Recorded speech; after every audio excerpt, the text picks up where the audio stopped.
اللہ پاک کے ولی حضرت سیدنا منصور رحمۃ اللہ تعالی علیہ جب مرض الموت میں مبتلا ہوئے تو رونے لگے اور اتنا بے قرار ہوئے جیسے کوئی ماں اپنے بچے کی موت پر بے قرار ہوتی ہے۔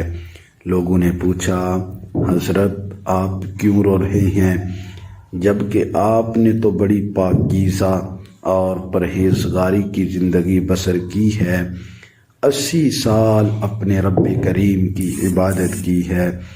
آپ نے فرمایا میں اپنے گناہوں کی نحوست کی وجہ سے رو رہا ہوں۔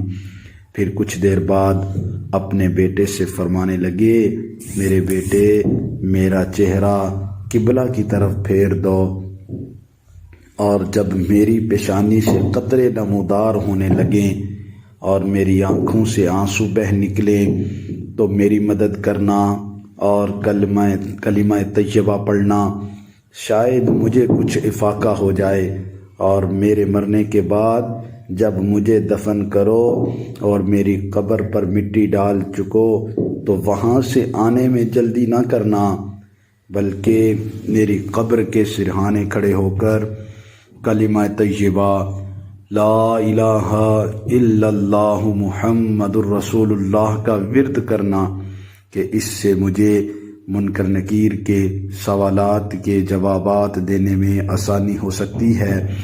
اس کے بعد ہاتھ اٹھا کر یہ دعا کرنا، اے مالک اس نے جو گناہ کیے سو کیے، اگر تو اسے عذاب دے تو یہ اسی کا حقدار ہے، اور اگر تو اسے معاف کر دے تو یہ تیرے شایان شان ہے۔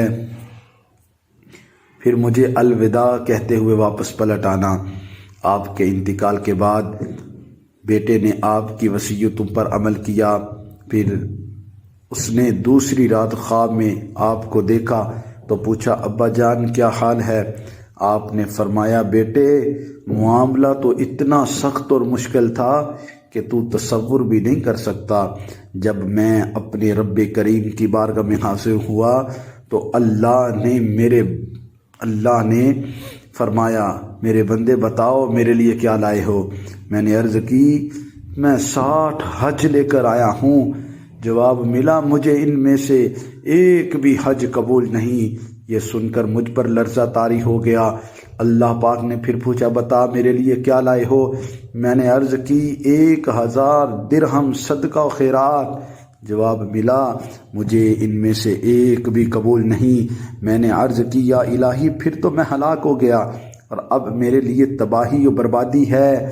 تو رب کریم نے فرمایا، کیا تجھے یاد ہے ایک مرتبہ تو اپنے گھر سے باہر کہیں جا رہا تھا کہ راستے میں تو نے ایک کانٹا دیکھا، اور لوگوں کو تکلیف سے محفوظ رکھنے کی نیت سے وہ کانٹا راستے سے ہٹا دیا تھا؟